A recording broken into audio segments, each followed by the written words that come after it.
Hello, I'm the Progressive Disciple. I'm taking a journey through the Bible, and I'm inviting you to join me. Today, we are finishing up Ezekiel by studying chapters 44 through 48.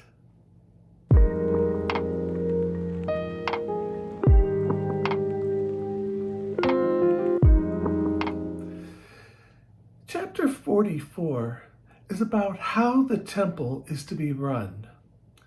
Only God and the prince can use the east gate.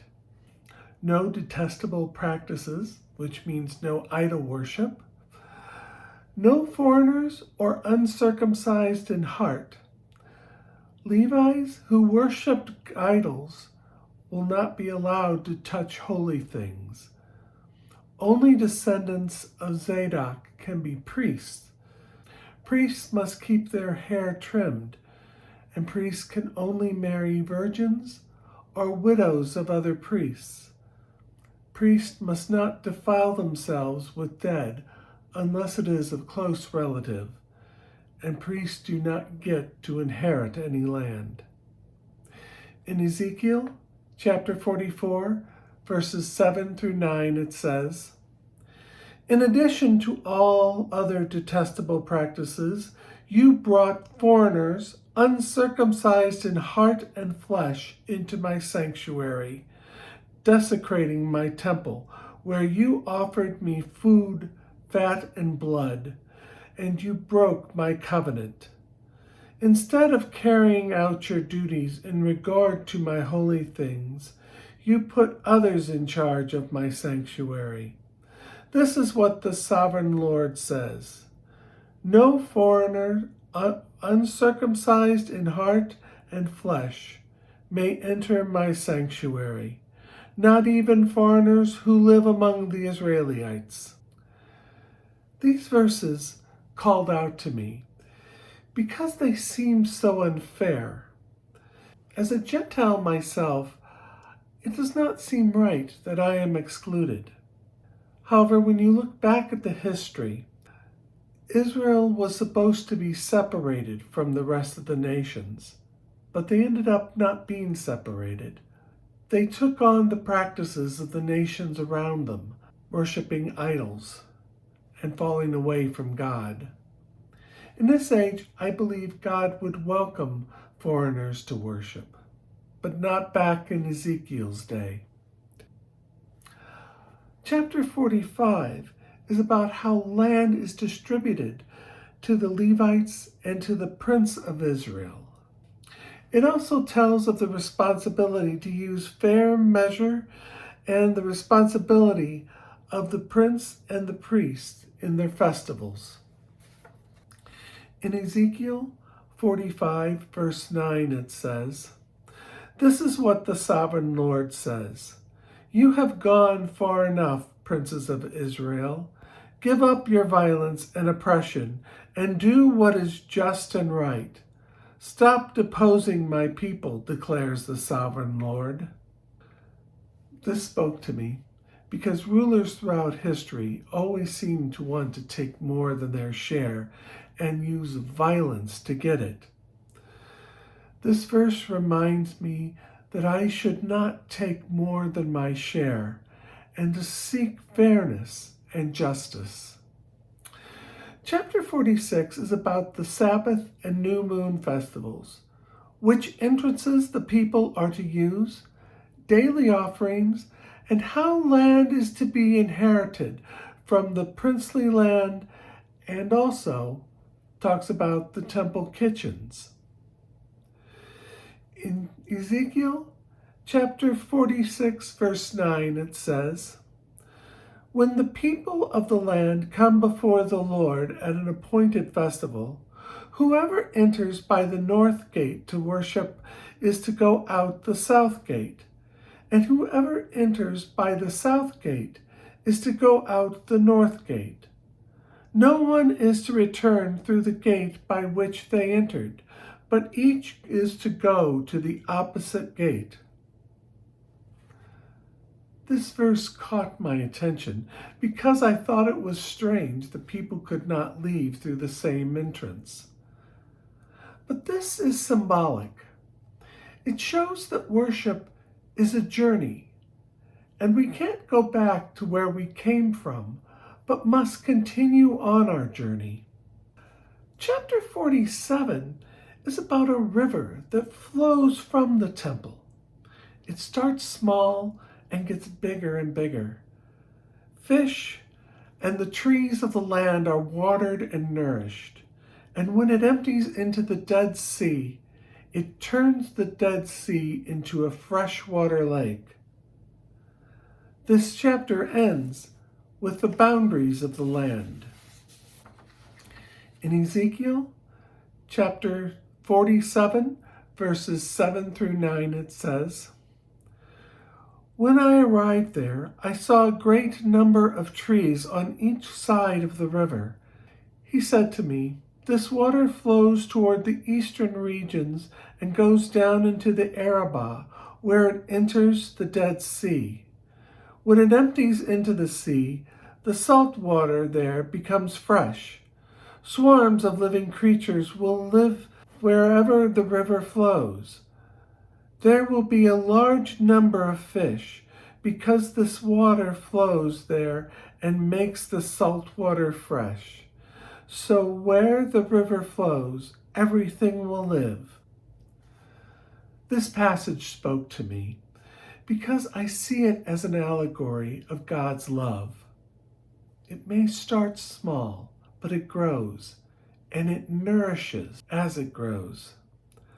I take this as a reminder to accept the grace God gives to me and to return that grace to others. There was another passage in chapter 47 that spoke to me.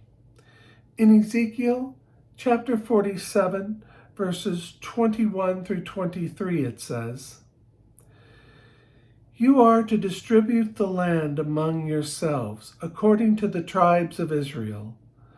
You are to allot as an inheritance for yourselves and for the foreigners residing among you and who have children. You are to consider them as native-born Israelites. Along with you, they are to be allotted an inheritance among the tribes of Israel. In whatever tribe a foreigner resides, there you are to give them an inheritance, declares the sovereign Lord." This verse spoke to me. A few chapters back, foreigners were not allowed to enter the temple. But here it shows that foreigners are to be respected and to be given equal rights, allowed to own land, just like the Israelites are. And this is a reminder to me to treat people who are different from me fairly and to make sure they get the same rights as I do. Ezekiel chapter 48 is about how land is to be divided between the different tribes of Israel and about a new city called The Lord is There. The city will have 12 gates, one for each tribe of Israel. In Ezekiel chapter 48, verses 30 through 35, it says, "There will be the exits of the city, beginning in the north side, which is 4,500 cubits long. The gates of the city will be named after the tribes of Israel. The 3 gates on the north side will be the gate of Reuben, the gate of Judah, and the gate of Levi. On the east side, which is 4,500 cubits long, will be 3 gates, the gate of Joseph, the gate of Benjamin, and the gate of Dan. On the south side, which measures 4,500 cubits, there will be 3 gates, the gate of Simeon, the gate of Issachar, and the gate of Zebulun. On the west side, which is 4,500 cubits long, will be 3 gates, the gate of Gad, the gate of Asher, and the gate of Naphtali. The distance all around will be 18,000 cubits, and the name of the city from that time on will be, "The Lord is there." This verse spoke to me because even with the tragedy that the people of Israel experienced in Ezekiel's time, that Ezekiel still had hope for a very bright future. This gives me courage that even with all the struggle that we are still going through, that we still will have a bright future ahead of us. So this is my take of Ezekiel, chapter 44 through 48. Since we're at the end of Ezekiel, I went through and picked out which passage was my favorite. And this verse is Ezekiel chapter 36, verse 26. "I will give you a new heart and put a new spirit in you. I will remove from you your heart of stone and give you a heart of flesh." I feel that if you are open to God, He will change you and make you a more gentle person and give you a more loving disposition. Please like and subscribe to my channels. This does help me put more views out there so more people can see my videos. And also comment. I would love to read your comments and see what you think of Ezekiel. And since this is the end of Ezekiel, it is time for a lottery. I do this lottery at the end of a chapter to pick the next chapter that I will talk about. So I will get these slips in the hat, and let's see what is the next thing we will study. And the next thing we're going to study is the first epistle of John. This is 5 chapters long, so I should be able to cover this in one video.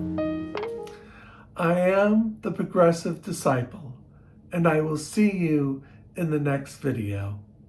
Thank you for watching.